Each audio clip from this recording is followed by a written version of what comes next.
Assalamualaikum warahmatullahi wabarakatuh. Innal hamdalillah nahmaduhu wa nasta'inuhu wa nastaghfiruh wa na'udzu billahi min shururi anfusina wa min sayyiati a'malina.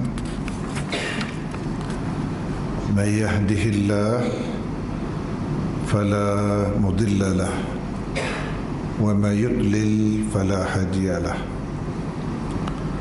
أشهد أن لا إله إلا الله وحده لا شريك له وأشهد أن محمدا عبده ورسوله صلى الله عليه وسلم. رب اشرح لي صدري ويسر لي أمري واحلل عقدة من لساني يفقه قولي.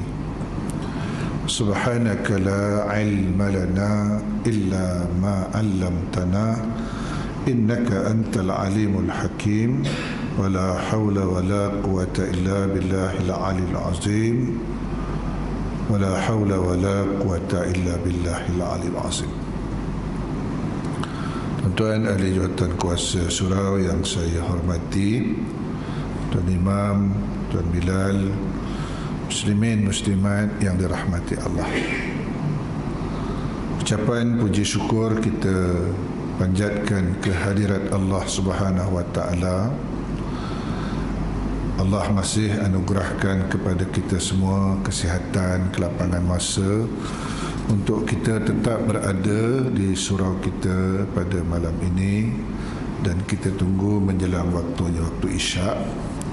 Mudah-mudahan Allah SWT senantiasa membimbing dan memimpin kita semua untuk menjadi hamba-hambanya yang saleh dan nantinya akan mendapat syafaat daripada baginda Rasulullah SAW.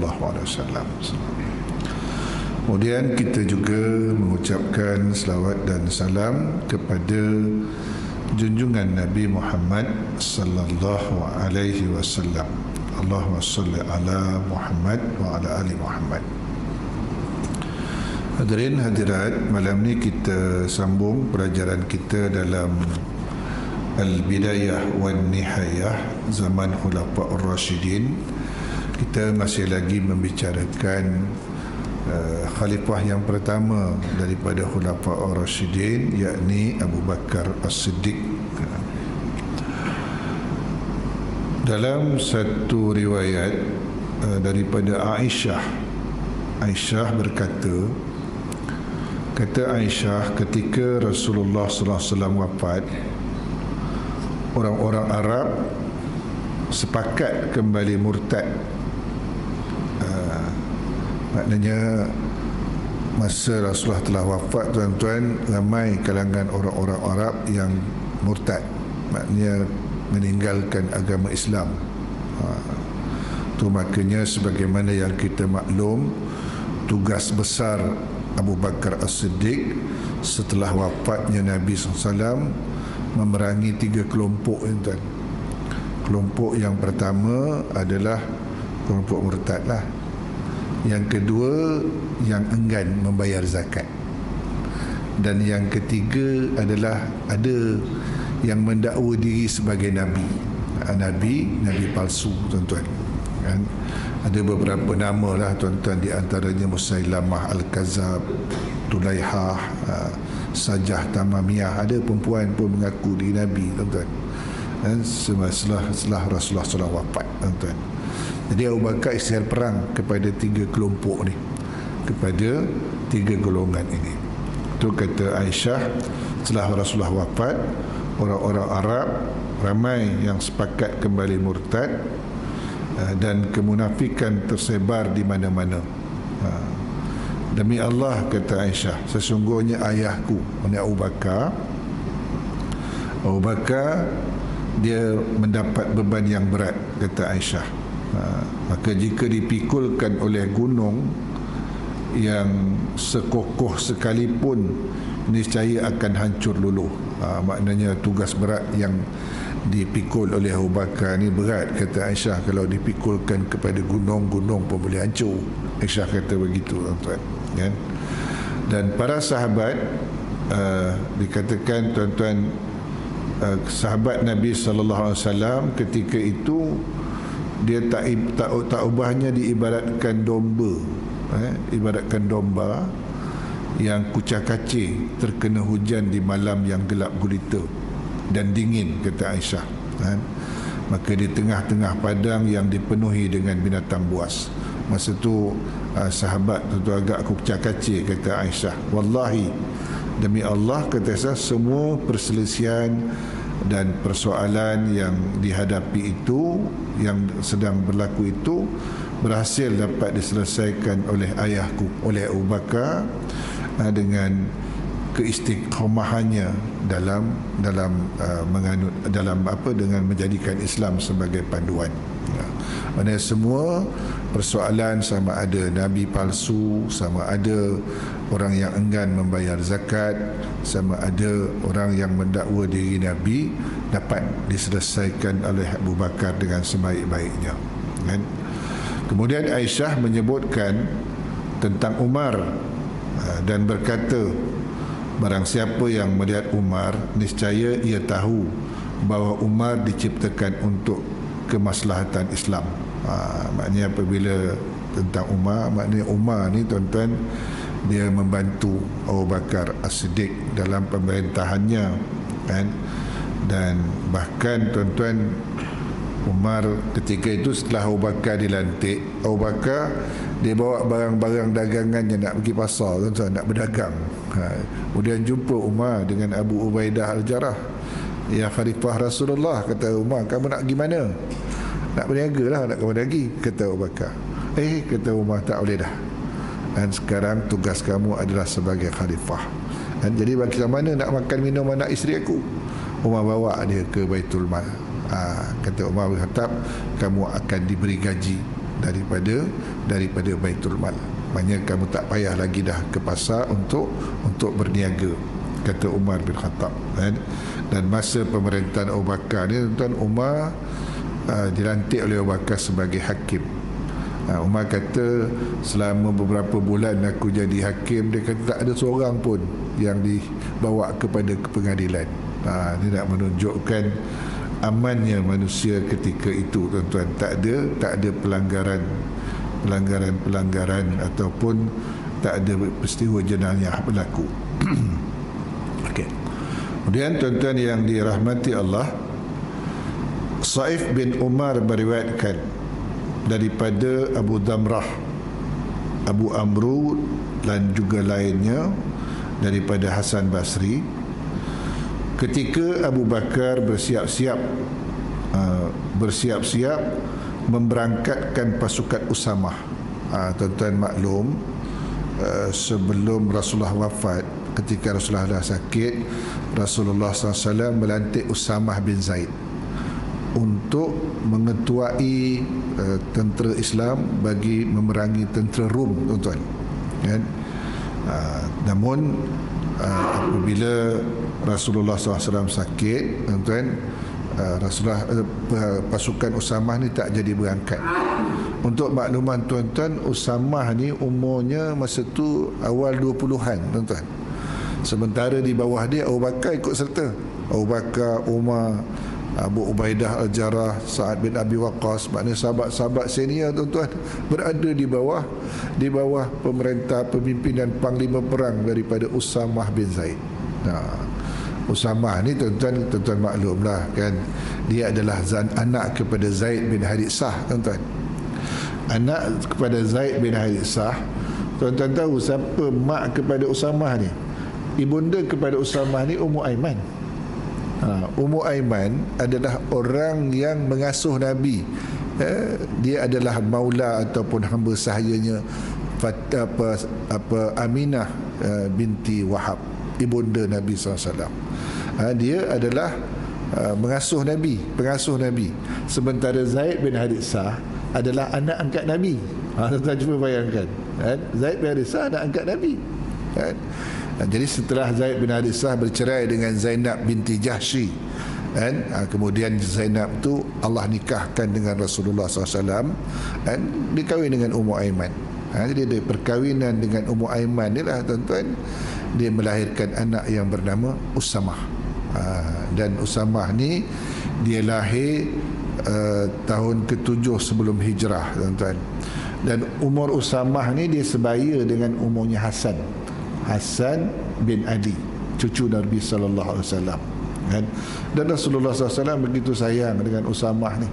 Masa lahirnya Usamah ni kan tuan-tuan, suasana Mekah ketika itu di mana Rasulullah mendapat tekanan yang begitu dahsyat daripada orang-orang kafir Quraisy. Jadi lahirnya Usamah ni dia menghibur Nabi lah tuan-tuan. Sebab apa? Sebab dia lahir daripada seorang ibunda yang pernah mengasuh Nabi dan daripada seorang ayah yang menjadi anak angkat Nabi, yakni Zaid bin Harithah tuan-tuan. Dan Usamah ni tuan-tuan, Ummu Aiman ni tuan-tuan, dia dia wanita kulit hitam tau, wanita kulit hitam. Dan kadang-kadang Rasulullah SAW meletakkan Usamah di atas pangkuannya sebelah kanan, kemudian meletakkan Hasan di pangkuan di sebelah kiri. Namun dia punya wajah jauh berbeza lah. Sementara Hasan ni kan menyerupai wajah Rasulullah, sementara Usamah ni berkulit hitam macam mak dia dan berhidung pesek kan. Tapi Rasulullah SAW tetap menumpahkan kasih sayang kepada cucu angkatnya itu. Dan sebab ayah kepada Usamah ni, Zaid bin Harithah, adalah anak angkat baginda Rasulullah SAW. Okey, jadi setelah Rasulullah wafat, Usamah tadi bersama bala tenteranya tak jadi berangkat tuan-tuan. Maka Abu Bakar tetap mempersiapkan keberangkatan Usamah. Maka sebahagian kaum Ansar berkata kepada Umar, katakan kepada Abu Bakar, wahai Umar, kata orang Ansar, agar dia mengganti dan tidak menunjuk Usamah lagi sebagai pimpinan kita. Ini orang Ansar kata kepada Umar, kamu jadi utusan kami, jumpalah dengan Abu Bakar. Dia kata, budak ni budak mentah lagi, umur 20-an baru. Dia kata takkanlah dia nak jadi pemimpin, jadi panglima perang, supaya tukarlah dengan orang lain.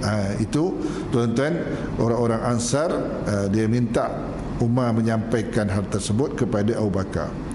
Maka Umar segera mengadukan hal itu kepada Abu Bakar.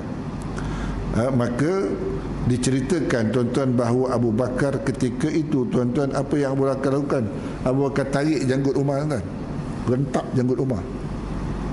Abu Bakar memanglah nampak apa tuan-tuan, nampak lemah kan, tetapi dalam perkara-perkara prinsip dia tegas. Dia tarik janggut Umar. Abu Bakar As-Siddiq tuan-tuan, dia menarik janggut Umar, kemudian dia kata, wahai Umar, payah-payah saja ibumu melahirkan kamu. Dia kata macam tu tuan. Marah betul Abu Bakar kepada Umar apabila Umar membawa cadangan supaya Usamah bin Zaid diganti panglima sebagai panglima perang. Jadi ketika itu, payah-payah saja ibumu mengandungmu, melahirkan kamu wahai Umar bin Khattab, kata dia. Bagaimana mungkin, kata Abu Bakar, aku mengganti pimpinan panglima perang yang telah ditunjukkan oleh Rasulullah sallallahu alaihi wasallam. Abu Bakar kata macam tu. Padahal Usamah ni Rasulullah yang tunjuk. Mungkin ke, kata Abu Bakar, aku nak gantikan Usamah, padahal Usamah ini telah dipilih, telah ditunjuk oleh Nabi Muhammad sallallahu alaihi wasallam. Maknanya apabila Rasulullah SAW menunjuk Usamah, Rasulullah tahu tuan-tuan tentang kehebatan Usamah bin Zaid ini tuan-tuan dalam ilmu peperangan, walaupun usia dia masih terlalu muda tuan-tuan. Masih terlalu muda Usamah bin Zaid ini tuan-tuan. Jadi tuan-tuan, kemudian Abu Bakar segera bangkit dan berjalan sendiri menuju tempat yang bernama Juruf, tempat di mana tentera-tentera Usamah berkemah, untuk memeriksa pasukan Usamah dan memerintahkan mereka untuk mula berjalan. Jadi sementara beliau turut berjalan bersama mereka, maknanya Abu Bakar hantar tuan-tuan, tapi tak pergi apalah, maknanya hantar separuh jalan macam tu. Dan waktu itu Usamah menaiki kenderaan dan Abdul Rahman memegang tali kekang unta Abu Bakar As-Siddiq. Maka Usamah ketika itu berkata, wahai Khalifah Rasulullah, naiklah engkau ke atas kenderaan ini, biar aku yang berjalan. Usamah kata itu. Umar naik unta, masa tu kenderaan Abu Bakar ditarik oleh Abdul Rahman. Usamah kata, wahai Khalifah Rasulullah, engkau lah yang naik, biar aku yang jalan. Kata Usamah. Maka Abu Bakar kata, menjawab, wallahi demi Allah, aku tidak akan naik dan engkau tidak boleh turun. Abu Bakar kata, kau tetap atas unta kamu, kan? Setelah itu Abu Bakar memohon, tuan-tuan, kepada Usamah agar Umar bin Khattab ditugaskan untuk menemaninya di Madinah. Sebelumnya Umar termasuk satu daripada anggota pasukan di bawah Usamah yang akan berangkat bersama Usamah. Masa tu Abu Bakar kata dengan Usamah, bisik, boleh tak? Dia kata, Umar tak payah berangkatlah, dia dapat membantu aku di Madinah. Itu permintaan Abu Bakar kepada Usamah. Lantas permintaan tersebut, tuan-tuan, dikabulkan oleh Usamah. Sebab semua pasukan tu dah di bawah komando dia, kan, tuan-tuan. Jadi dibenarkan. Umar tinggallah bersama Abu Bakar sebab banyak perkara lagi nak diselesaikan, tuan-tuan. Tu makanya kalangan sahabat tak bagi kumpulan tentera-tentera Usamah ni berangkat, tuan-tuan. Sebab apa? Sebab keadaan Madinah, keadaan banyak kawasan Islam dalam keadaan kacau ketika itu disebabkan tiga perkara inilah tadi. Orang murtad, enggan bayar zakat, dan nabi palsu. Jadi Abu Bakar tetap pula nak memberangkatkan sebahagian tentera bersama dengan Usamah. Itu yang ada sekalangan sahabat tak setuju dengan pendapat Abu Bakar. Tapi tuan-tuan yang dirahmati Allah, sebagaimana yang kita maklum, tentera Usamah ni, tuan-tuan, membawa kemenangan besar. Dan dikatakan tidak seorang pun daripada tentera Islam yang terbunuh dalam ekspedisi tersebut, dan dia membawa harta rampasan yang begitu banyak apabila dia menyerang daerah-daerah yang dikuasai oleh Rom, terutama di bumi Syam, tuan-tuan. Tu orang ketika semenjak daripada itulah, tuan-tuan, orang begitu hormat dengan Usamah bin Zaid ini. So itu makanya saya katakan tadi, tak sia-sia Rasulullah SAW menunjuk dia sebagai panglima perang untuk ekspedisi tersebut, sebab dia memang seorang budak muda yang mempunyai kemampuan yang luar biasa dalam ilmu peperangan, tuan-tuan. Usamah bin Zaid ini. Itu makanya, tuan-tuan, selepas tu Umar pun, tuan-tuan, memanggil Usamah ni dengan panggilan wahai Amiril. Wahai Amiril, dia kata. Amiril itu maknanya komandan.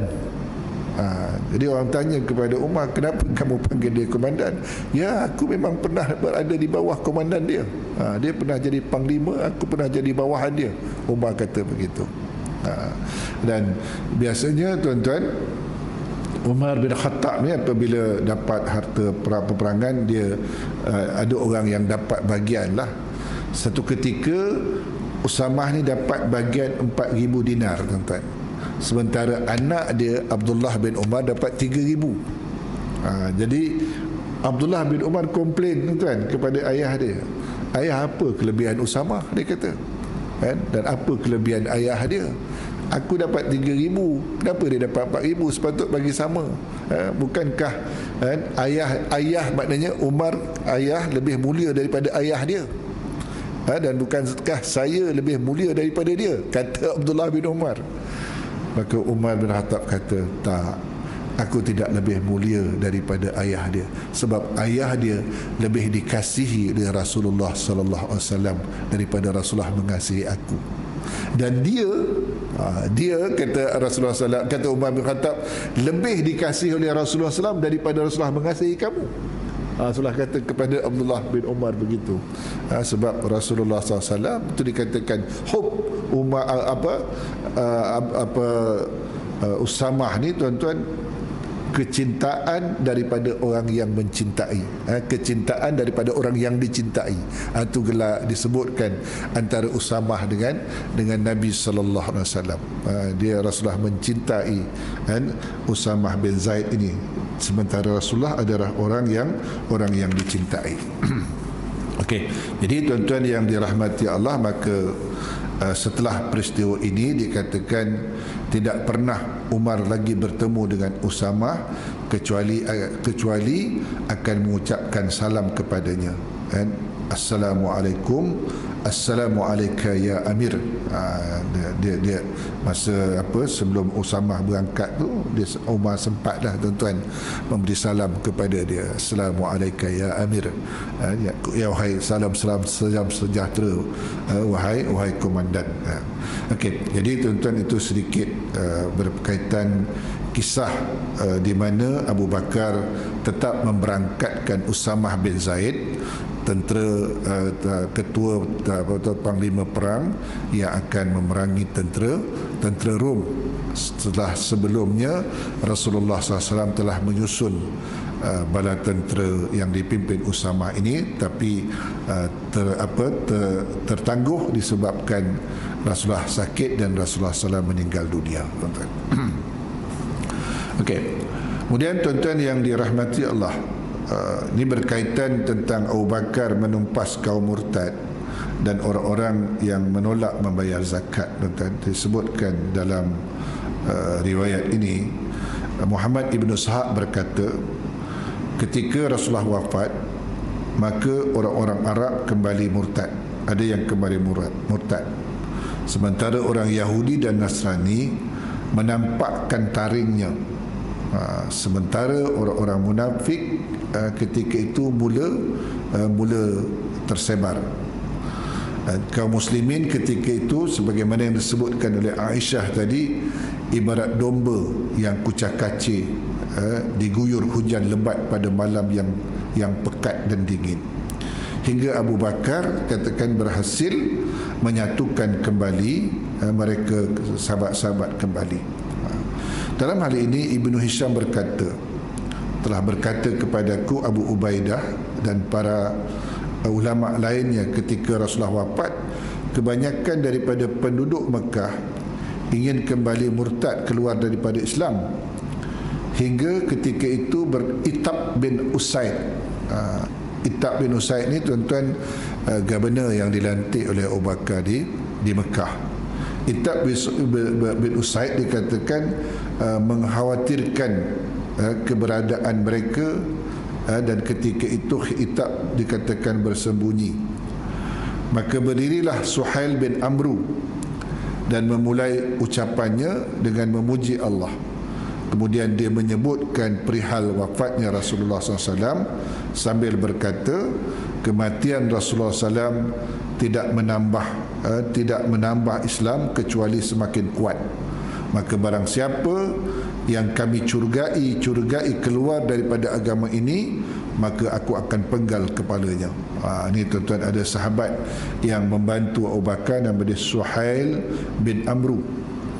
Kalau siapa-siapa yang kami curiga dia keluar daripada Islam, maka aku pasti akan memenggal lehernya, kata Suhail bin Amru. Dan akhirnya tuan-tuan, dikatakan orang-orang kembali kepada Islam dan berhenti daripada berkeinginan untuk murtad. Maknanya, dan Itab bin Usaid kembali muncul. Jadi barangkali inilah yang dimaksudkan oleh Rasulullah SAW ketika Umar hendak menanggalkan gigi Usail bin Amru sewaktu menjadi tawanan perang Badar. Semoga suatu saat nanti dia akan dapat mengambil sikap benar dalam keadaan genting yang tidak akan kamu cela. Jadi Suhail bin Amru ni tuan-tuan, dia adalah salah seorang yang terlibat menjadi tawanan perang Badar masa Rasulullah SAW perang pertama dengan tentera kafir Quraisy kan. Ketika ini Umar marah dengan Suhail ni. Umar nak tanggal, nak cabut gigi dia tuan-tuan. Tapi Rasulullah SAW kata jangan. kita mengharapkan satu ketika dia akan menjadi pembela Islam yang kuat, kata Nabi SAW. Itu makanya di saat genting kan, di saat orang pada murtad, tuan-tuan, ramai yang murtad, maka ketika ini Suhail bin Amru ni tuan-tuan bersuara dengan ucapan, dia memuji Allah, kemudian dia menyebutkan tentang kewafatan Nabi. Siapa di antara kamu yang murtad, kata dia, aku akan penggal lehernya, kata Suhail bin Amru. Okay. Kemudian tuan-tuan, kebanyakan Bani Hanifah turut dan sebahagian besar orang-orang Yamamah juga bergabung bersama Musailamah Al-Kazab. Musailamah Al-Kazab ni tuan-tuan orang yang dakwa diri sebagai Nabi, ya, Musailamah Al-Kazab. Dia, untuk makluman tuan-tuan, Abu Bakar menyiapkan bala tentera untuk memerangi Musailamah dan ramai pengikut dia. Dia menjak pada dulu tuan-tuan, siapa je yang dakwa Nabi ada je pengikutnya. Sampai sekarang pun, siapa-siapa yang dakwa diri Nabi, kita tengok Ayah Pin ada ajaran, ada je pengikutnya. Abdul Qahar, Nabi Rasul Melayu Nusantara, ada pengikutnya. Indonesia lagi ramai lah tuan-tuan. Ada perempuan pun nama Leah Eden kan, dia kata dia dapat wahyu daripada Jibril lah apa. Ada je pengikutnya tuan-tuan. Ada semenjak zaman awal sahabat dahulu pun, apabila wujud Nabi ada pengikutnya. Jadi untuk makluman tuan-tuan, sebagaimana maklum, Abu Bakar mempersiapkan bala tentera untuk memerangi nabi-nabi palsu ni, di antaranya Musailamah Al-Kazab ni. Sebagaimana yang tuan-tuan maklum, di antara tentera Abu Bakar ni tuan-tuan, yang memerangi Musailamah Al-Kazab ni bernama Wahsy. Tuan-tuan tahu siapa Wahsy? Wahsy ni adalah orang yang bertanggungjawab membunuh Sayyidina Hamzah bin Abdul Muttalib dalam perang Uhud, tuan-tuan. Dia tuan-tuan, dia walaupun dia pernah membunuh Hamzah bin Abdul Muttalib, selepas tu dia masuk Islam. Jadi lepas dia masuk Islam tu, pada zaman Abu Bakar ni, dia ikut berperang bagi memerangi tentera, bagi memerangi Musailamah Al-Kazab. Akhirnya dia bunuh Musailamah Al-Kazab.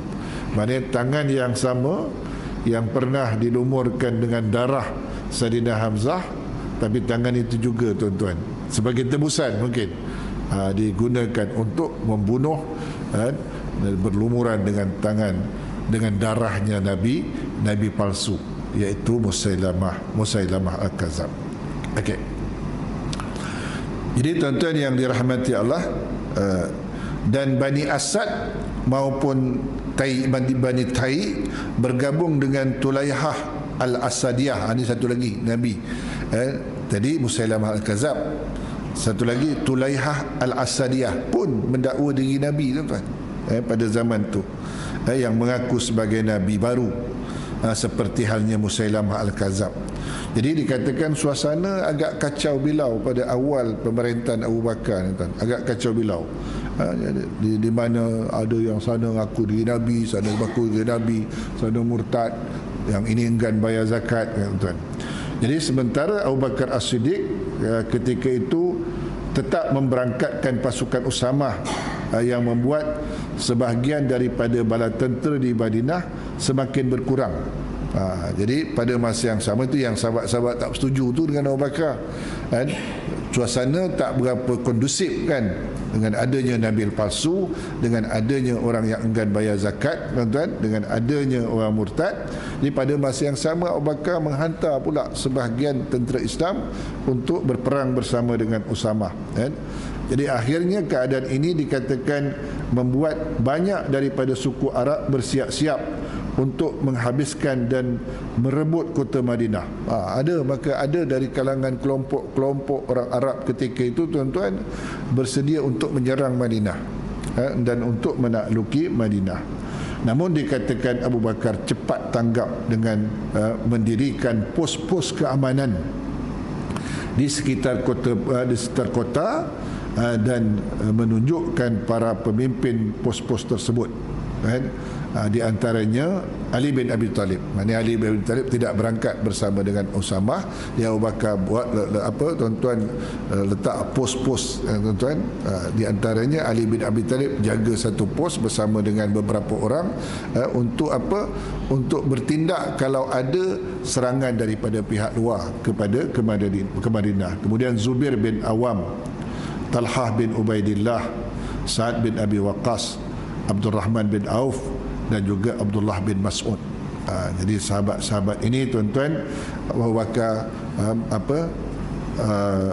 membentuk pos-pos, tuan-tuan, bagi tujuan untuk menghalang berlakunya serangan daripada pihak luar kepada bumi Madinah.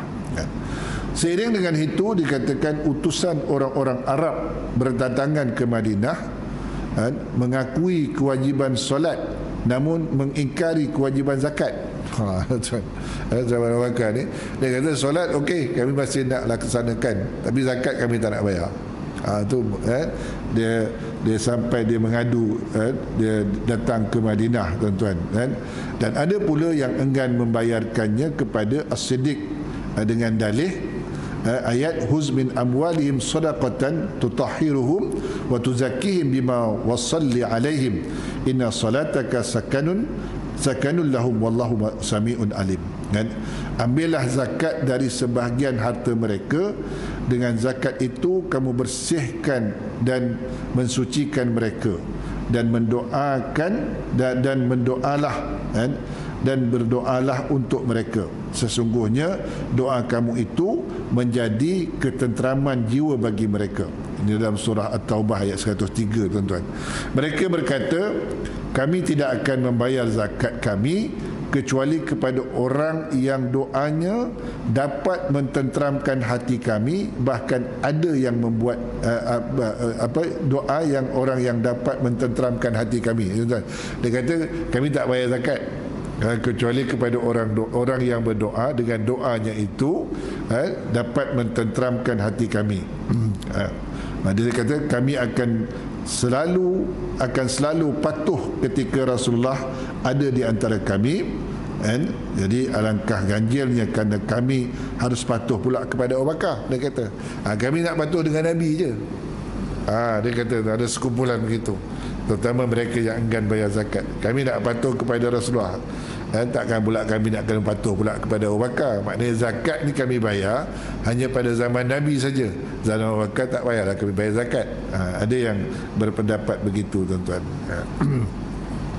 Jadi sebahagian sahabat ada yang mengusulkan kepada Abu Bakar agar membiarkan orang yang tak mahu membayar zakat ini sambil berusaha melunakkan hati mereka hingga iman dalam dada mereka kembali kuat, dan akhirnya kembali ia membayar zakat. Ada sahabat tak berdapat macam tu, maknanya biarkan sajalah ya Abu Bakar, semoga mereka kembali, imannya kembali kuat, masa tu dia akan bayarlah semula zakatnya.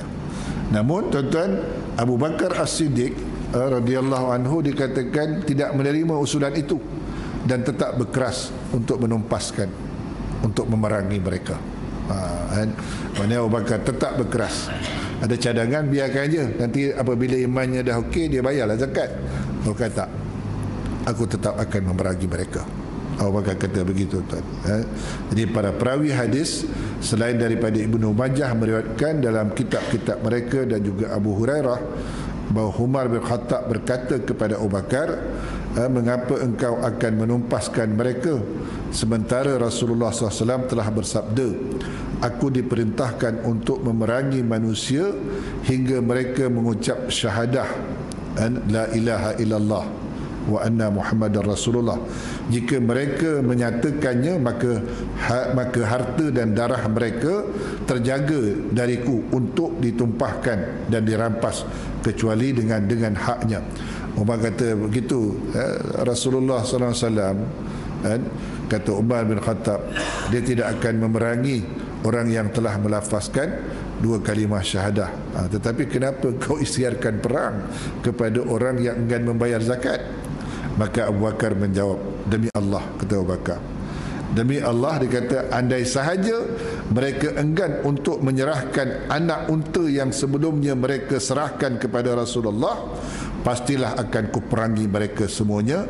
Karenanya sesungguhnya zakat itu adalah hak harta, dan demi Allah aku pasti akan memerangi orang yang membezakan antara solat dan zakat. Abu Bakar tegaskan macam tu, tuan-tuan. Dia orang bagi anak unta kepada Nabi sebagai zakat, takkan dia orang tak nak bagi semasa aku, sebab zakat ni adalah sama dengan solat, kata Abu Bakar. Kenapa mereka nak melakukan solat tapi pada masa yang sama enggan membayar zakat? Jadi maka Umar berkata, akhirnya aku sedar bahawa Allah telah melapangkan hati Abu Bakar untuk memerangi mereka, dan aku yakin itulah yang benar. Itulah yang benar. Maka akhirnya Umar yakin, tuan-tuan, maknanya keputusan yang diambil oleh Abu Bakar untuk memerangi orang yang enggan membayar zakat itu adalah perkara yang benar, walaupun semulanya Umar membantahnya. Ini berdasarkan hadis baginda Rasulullah SAW, apabila orang telah melafazkan syahadah, aku tidak akan memeranginya. Namun Abu Bakar kata, mana mungkin, semayang dia nak, zakat tak nak bayar, tak mungkin, kata Abu Bakar. Sebab Allah SWT sebut, fa in tabu wa aqamus solah wa atuz zakah, fa khallu sabilahum innallaha ghafurur rahim. At-Taubah ayat 5. Jika mereka bertaubat dan mendirikan solat dan menunaikan zakat, maka berilah kebebasan kepada mereka untuk berjalan, sesungguhnya Allah Maha Pengampun lagi Maha Penyayang. Sementara kan di dalam Al-Quran, tuan-tuan, Allah biasa gandengkan aqimus solah wa atuz zakah. Jadi mana mungkin orang sembahyang nak, kemudian tak nak bayar zakat, tuan-tuan. Dan itu, tuan-tuan, ianya berlaku juga sampai sekarang ni, tuan. Ramai orang yang sembahyang, tapi zakat yang perlu dilunasi dia tak bayar. Itu hutang dia lah di hadapan Allah Subhanahu Wa Taala. Zakat perniagaan, kan, zakat emas mereka tak bayar, kan, tuan-tuan. Pada masa yang sama mereka solat. Ni kalau ada Abu Bakar, mereka diperangi sekarang, tuan-tuan. Kalau ada Abu Bakar sekarang ni, ramai orang yang diperangi sebab mereka solat tapi enggan membayar zakat, tuan-tuan. Okey. Kemudian dalam Sahih Muslim disebutkan bahwasanya agama Islam dibangunkan di atas 5 perkara. Ini sebagaimana yang kita maklumkan, tuan-tuan, iaitu syahadah la ilaha illallah Muhammadur Rasulullah, mendirikan solat, membayar zakat, haji ke Baitullah, dan puasa pada bulan Ramadan, kan? Jadi tuan-tuan yang dirahmati Allah, maknanya kalau tak dibayar zakat, maknanya pincanglah keislamannya itu, kan? Dia mampu, maknanya dia ada harta yang patut dizakatkan tapi dia tidak mengeluarkannya, maknanya pincanglah keislamannya. Dia cuma persoalan haji, kan, tuan-tuan. Haji dia boleh pergi kerana dia mampu. Kalau sekarang ni tunggu kota juga, kan, tuan-tuan. Ada orang yang dah daftar sekarang sampai 50 tahun lagi baru berangkat pun ada, kan, tuan-tuan. Itu tak salah dia lah, tapi ada keinginan dia untuk menunaikan ibadah haji. Okey. Jadi Al-Hafiz Ibnu As-Sakir, tuan-tuan, meriwayatkan daripada 2 jalan daripada Syababah bin A'war. Dia berkata, telah berkata kepada kami Isa bin Yazid Al-Madini, dia berkata telah berkata kepada kami Saleh bin Kaisan, berkata ketika kemurtadan terjadi, maka Abu Bakar memberikan ucapan di hadapan manusia setelah dia memuji Allah. Dia berkata, ini apabila berlakunya murtad bermaharaja lela, tuan-tuan, ketika ini Abu Bakar berdiri di atas mimbar dan memberikan ucapan. Apa ucapannya? Cukuplah segala puji milik Allah. Ini ucapan Abu Bakar yang telah memberikan nikmatnya dan mencukupkannya. Sesungguhnya Allah telah mengutus Muhammad dalam keadaan ilmu tercerai-berai, Islam dalam keadaan asing dan dimusuhi, tali agama tempat berpegang telah lapuk, dan perjanjian mereka dengan Allah telah mereka lupakan. Akhirnya mereka sesat. Adapun ahli kitab, maka Allah telah membenci mereka. Abu Bakar dalam ucapannya, Allah tidak memberikan kepada mereka kebaikan yang ada pada mereka, dan tidak pula memalingkan mereka daripada keburukan yang ada pada mereka. Mereka telah merubah-rubah kitab suci mereka dan menyisipkan perkara yang bukan termasuk isi kitab di dalamnya. Ini Abu Bakar sebut pasal Yahudi, pasal Nasrani lah tuan-tuan dalam ucapannya. Adapun bangsa Arab, kata Abu Bakar, mereka tidak menyembah Allah dan tidak pernah berdoa kepadanya. Merekalah orang yang paling sulit kehidupannya. Abu Bakar kata macam tu kan. Mana ada kalangan bangsa Arab yang tak mau menyembah Allah, kemudian tak mau berdoa kepada Allah, maka mereka adalah orang yang paling sulit kehidupannya, paling sesat agamanya, terombang-ambing, pindah daripada sana ke sini, hingga Allah menyatukan mereka dengan datangnya Muhammad sallallahu alaihi wasallam. Dan Allah menjadikan mereka umat yang pertengahan, ummatau wasatah, umat yang pertengahan, dan Allah memenangkan mereka dengan para pengikutnya, dan Allah mengangkat mereka di atas seluruh bangsa. Jadi kita maklumkan tuan-tuan, sebelum Islam datang, sebelum Rasulullah SAW diutuskan, tuan, bangsa Arab ni bangsa yang paling primitif, tuan, bangsa yang paling tidak terkenal. Terkenalnya dengan kebengisan, kan? Terkenalnya kerana kebobrokan akhlak, kuburkan anak perempuan hidup-hidup, wanita hanya sekedar jadi barang pemuas nafsu. Itu terkenal bangsa Arab ketika itu, tuan-tuan, dengan kebobrokan akhlak budi pekerti. Itu makanya datangnya Islam menjadikan bangsa yang begitu primitif, bangsa yang begitu jakun, kan, bangsa Arab ni, tuan, menjadi bangsa yang begitu terkenal, tuan-tuan, seluruh dunia ketika itu, tuan-tuan. Dan dia melahirkan orang-orang seperti Abu Bakar As-Siddiq, melahirkan orang-orang seperti Umar bin Khattab. Walaupun sebelum Islamnya Umar ni, tuan-tuan, kita maklumlah bagaimana Umar bin Khattab ni, dia punya perangai dia, tuan-tuan. Sampai satu ketika, kan, tuan-tuan, Umar ni apabila dia duduk seorang-seorang, kan, tuan-tuan, setelah Islam, dia kadang-kadang dia gelak seorang-seorang. Sebab apa dia gelak, tuan-tuan? Sebab dia teringat masa jahiliah dia buat Tuhan dia tu, patung dia tu daripada tepung, tuan-tuan. Daripada tepung. Umar buat daripada tepung. Kemudian dia pun pergi musafir, kemudian singgah pada satu tempat, dia sembah Tuhan dia tu. Singgah lagi tempat lain, sembah lagi. Tiba-tiba bekalan makanan dah habis, tuan. Bekalan makanan dah habis, maka Tuhan dia tu dipatah kepala, dimakan dia, tuan. Itu yang Umar kadang-kadang dia gelak seorang-seorang atau senyum seorang-seorang apabila dia memikirkan tentang bodohnya dia pada zaman jahiliah dahulu. Tuhannya itu yang dibuat dengan tangannya sendiri, kemudian dimakan, tuan. Wallahu a'lam. Muslimin-muslimat yang dirahmati Allah, sambung sikit lagi. Di dalam ucapan Abu Bakar tadi, tuan-tuan, dia kata, dan Allah menjadikan mereka umat yang pertengahan, kan? Maknanya sebelumnya bangsa Arab ni adalah bangsa yang paling primitif, bangsa yang paling jakun, kan? Tapi setelah datangnya Islam, dia menjadi umat yang wasata, umat yang pertengahan, kan? Dan Allah mengangkat mereka di atas seluruh bangsa. Maknanya bangsa Arab ni menjadi bangsa yang terkenal, bangsa yang gagah perkasa, tuan-tuan. Tuan-tuan bayangkan ketika itu bangsa yang paling kuat, kan, adalah Rom dan Parsi, tuan-tuan. Tapi pada masa pemerintahan Umar, tuan-tuan, Rom dan Parsi yang begitu gagah akhirnya melutut kepada Islam, tuan-tuan. Melutut kepada Islam. Tuan-tuan ingat Suraqah yang ketika dia mengejar Nabi sallallahu alaihi wasallam, kan, dalam peristiwa hijrah, Rasulullah ketika itu menjanjikan mahkota yang dipakai oleh Kaisar Parsi akan dipakaikan kepadamu.